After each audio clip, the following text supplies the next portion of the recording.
The United Kingdom just redrew the line. For over half a century, the rule was clear. You needed to be 18 years old to vote. But now, for the first time in modern UK history, 16-year-olds will be allowed to vote in the next general election. And this isn't a rumor. It's official. The law is changing. Democracy is changing. And whether you think this is progress or madness, one thing is certain. This changes everything.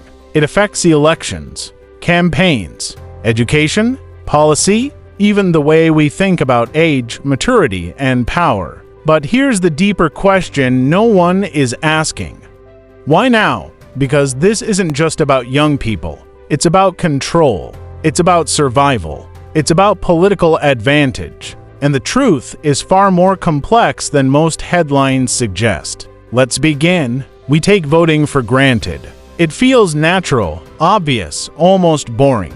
But the history of who can vote in the UK is anything but boring. It's brutal, it's political, and it's still being rewritten. 1832. The beginning, the first real expansion of voting rights came with the Reform Act of 1832. Before that, only landowners, a tiny elite, had the vote. This act didn't bring democracy, but it cracked the door open. Still, women excluded, working class men mostly excluded, anyone under 21 definitely excluded. 1918. The Great Shift after World War I, the Representation of the People Act 1918 finally gave some women the vote, but only those over 30 and only if they own property. Men got full voting rights at 21. Women would wait another 10 years. 1969, the age falls. The next revolution came in 1969. That's when the UK government lowered the voting age from 21 to 18. At the time, critics said 18 was too young. They said teenagers couldn't be trusted. They weren't responsible. They didn't understand politics. Sound familiar? But that change stayed.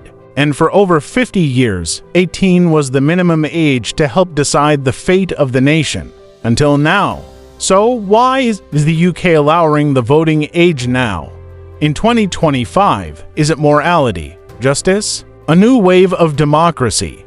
Maybe, but there's a more strategic answer. Youth disengagementing people have been turning away from politics. Trust in government is at an all-time low. Voter turnout among 18 to 24-year-olds is often the lowest of any age group. This is a problem for both democracy and for political parties that need youth support. By lowering the voting age, the government may hope to reignite interest among a younger generation. But there's another theory.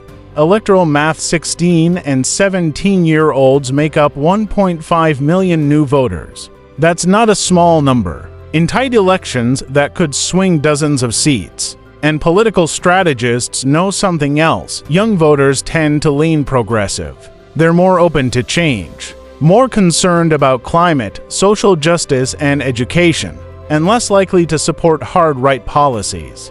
Could it be that this move is less about justice and more about winning? Possibly. Supporters of this change have powerful arguments. You're already trusted with responsibility. 16. You can pay taxes, work full-time, join the army, consent to medical treatment, get married with permission. So if you're expected to contribute to society, shouldn't you have a say in how it's run? Civic education is already in schools. Most teens learn about voting in school. What better time to apply it than when the information is fresh? It could increase civic engagement and build lifelong voters. Young people have skin in the game. Acclimate change, tuition fees, public services, the housing crisis. These issues affect youth more than almost anyone. Should they really have no voice in how they're handled? Critics are just as passionate and just as worried. Teen brains aren't fully developed. Neuroscience shows that the prefrontal cortex, the part responsible for judgment and impulse control, isn't fully developed until your 20s. So is a 16-year-old equipped to vote on complex national policies? Peer pressure and influence young voters more easily influenced by teachers, parents, TikTok, celebrities. This raises fears about manipulated voting blocks.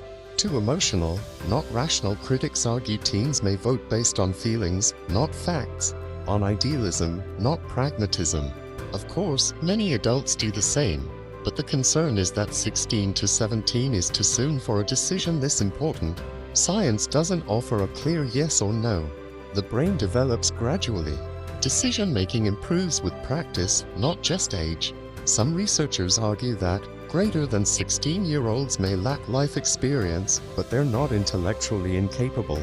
Others say greater than we shouldn't expect consistent, long-term thinking from the average 16-year-old. So the debate is complicated. Let's not kid ourselves. Every voting law change affects who wins. If young people overwhelmingly support one party, then lowering the voting age boosts that party's odds.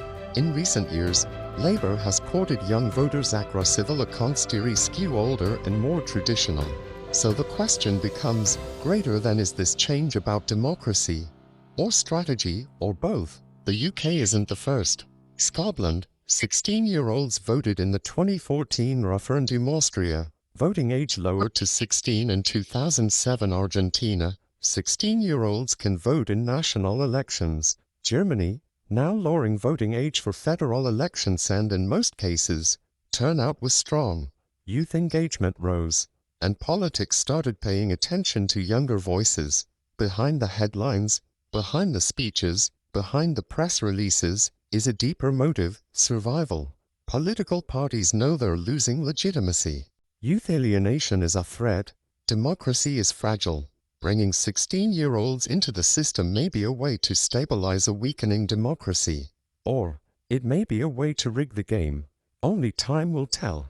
The next general election will be historic. New voters, new dynamics, new unknowns. Will 16-year-olds vote in large numbers? Will they be taken seriously? Will they be manipulated or empowered? A vote is more than a mark on paper. It's recognition, it's voice, it's power. And the question isn't whether 16-year-olds are ready for democracy. It's whether democracy is ready for them. Because if the future belongs to the youth, then maybe it's time we let them shape it, not just inherit it.